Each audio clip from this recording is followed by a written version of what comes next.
आज के इस बुलेटिन में बात करेंगे उद्धव ठाकरे ने क्यों कहा कि महाराष्ट्र की जनता इस बेइज्जती को बर्दाश्त नहीं करेगी। फिर हम जानेंगे किसने कहा कांग्रेस के घोटाले से देश की पहचान होती थी। फिर हम बात करेंगे असदुद्दीन ओवैसी ने नवनीत नारंग को क्या चैलेंज दिए। साथ ही बात करेंगे पीएम मोदी ने शरद पवार को हाथ मिलाने का ऑफर दिया, इस पर पवार ने क्या कहा। बुलेटिन के आखिरी में बात करेंगे आसनसोल में अमित शाह ने क्या बयान दिए। लेकिन उससे पहले तमाम खबरों को जानने के लिए हमारे चैनल को लाइक और सब्सक्राइब जरूर कर लें।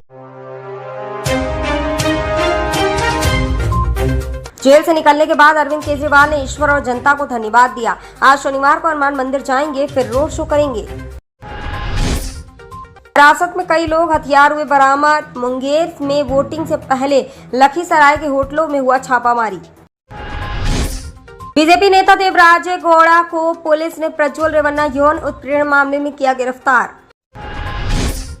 राम भद्राचार्य जी ने किए भविष्यवाणी, बोले मैंने अपनी आंखों से रामलला के दर्शन किए और इस बार मोदी की 370 सीटें आएंगी।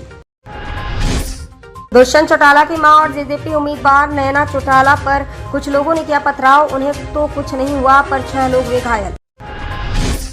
रोहिणी आचार्य ने मढ़ौरा स्थित चीनी मिल चालू न होने पर मोदी पर कसा तंज, बोली मढ़ौरा आइए, चाचा और भतीजी साथ बैठकर चाय पियेंगे और सारण में मिठास घोलेंगे। नित्यानंद राय ने तेजस्वी यादव के बैक पेन पर कसा तंज, बोले दर्द कहीं भी हो पीएम तो मोदी ही बनेंगे। राहुल गांधी बोले मैं कांग्रेस का होते हुए भी यह कह रहा हूं कि कांग्रेस पार्टी ने भी गलतियां की हैं, हमें अब बदलनी अपनी राजनीति होगी। अखिलेश और डिंपल की लाडली बेटी अदिति यादव घर घर जाकर वोट मांग रही हैं। राहुल गांधी बोले पीएम मोदी नहीं, वो 21वीं सदी के राजा हैं, पर मैं लिख कर दे सकता हूं कि वो 180 से ज्यादा सीटें नहीं ला पाएंगे।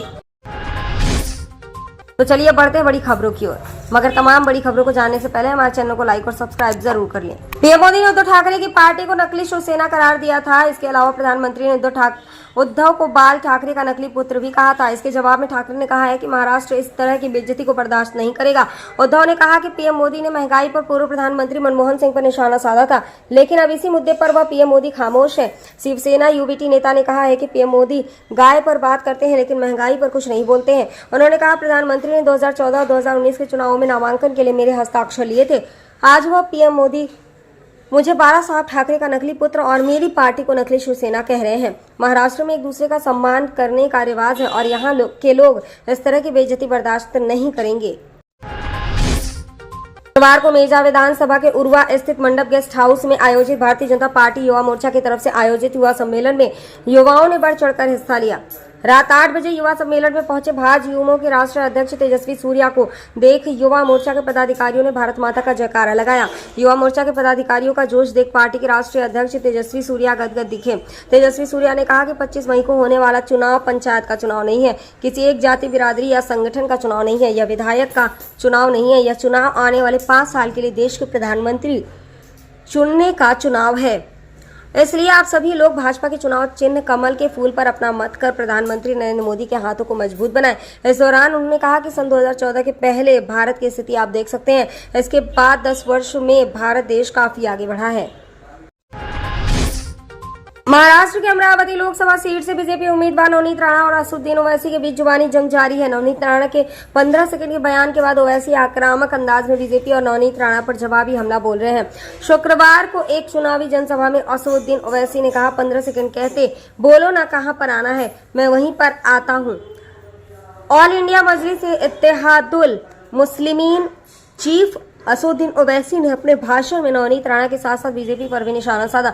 उन्होंने कहा कि मैंने छोटे को मुश्किल में से संभाला है, अगर उसे छोड़ दिया तो संभालना मुश्किल होगा। असदुद्दीन ओवैसी ने कहा अरे छोटे को रोक कर रखा हूँ, छोटे को बहुत रोक कर रखा हूँ, अगर जिस दिन मैंने छोटे को बोला फिर तुम संभालो, तुमको मालूम ही नहीं है कि छोटा क्या है, तोप है, वह सालार का बेटा है, बहुत मुश्किल से समझा कर बैठाना पड़ता है उन्हें। उनको समझाने वाले का नाम असदुद्दीन ओवैसी है, किसी के बाप की सुनने वाला नहीं है छोटा। प्रधानमंत्री नरेंद्र मोदी ने एनसीपी के नेता शरद पवार के हालिया बयान पर तंज कसते हुए उन्हें बीजेपी के साथ मिलाने का ऑफर दिया था। वहीं अब शरद पवार ने प्रधानमंत्री के तंज का जवाब देते हुए कहा कि वह कभी भी नेहरू गांधी विचारधारा को नहीं छोड़ेंगे और मुस्लिम विरोधी रुख अपनाने वालों से हाथ नहीं मिलाएंगे। शरद पवार ने कहा था कि आने वाले वर्षों में छोटे क्षेत्रीय दल कांग्रेस के साथ जा सकते हैं या विलय कर सकते हैं। इस पर पीएम मोदी ने पवार का नाम लिए बिना उनकी पार्टी को नकली एनसीपी कहा कि कांग्रेस के साथ विलय करके 4 दिनों में मर जाने से बेहतर होगा कि वह महाराष्ट्र की बीजेपी के नेतृत्व वाले गठबंधन में गर्व के साथ शामिल हो जाएं। केंद्रीय गृह मंत्री अमित शाह ने पश्चिम बंगाल की आसनसोल लोकसभा सीट से भारतीय जनता पार्टी के प्रत्याशी एसएस अहलुवालिया के समर्थन में शुक्रवार को एक रोड शो में हिस्सा लिया। फूलों से सजे ट्रक पर सवार शाह ने भीड़ को देखकर हाथ हिलाया और समर्थकों ने अमित शाह जी स्वागतम और भारत माता की जय और भाजपा जिंदाबाद जैसे नारे लगाए। शाह ने भीड़ को संबोधित करते हुए मुख्यमंत्री ममता बनर्जी की अगुवाई वाली तृणमूल सरकार और उनके सहयोगियों के कथित अत्याचार को समाप्त करने का संकल्प लिया।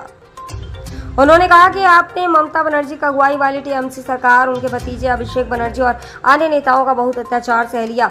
आइए इस सरकार को उखाड़ फेंकने की दिशा में काम करें। स्वामी विवेकानंद, रविन्द्रनाथ टैगोर और अन्य नोबेल पुरस्कार विजेताओं जैसी शख्सियतों की मातृभूमि बंगाल को संदर्भित करते हुए शाह ने उम्मीद जताई है कि अत्याचारों, भ्रष्टाचार, महिलाएं और हमले और टीएमसी के आतंक को समाप्त कर भाजपा सोनार बांग्ला बनाएगी। इसके साथ ही अमित शाह ने न्याय और जवाबदेही को बनाए रखने का संकल्प लिया।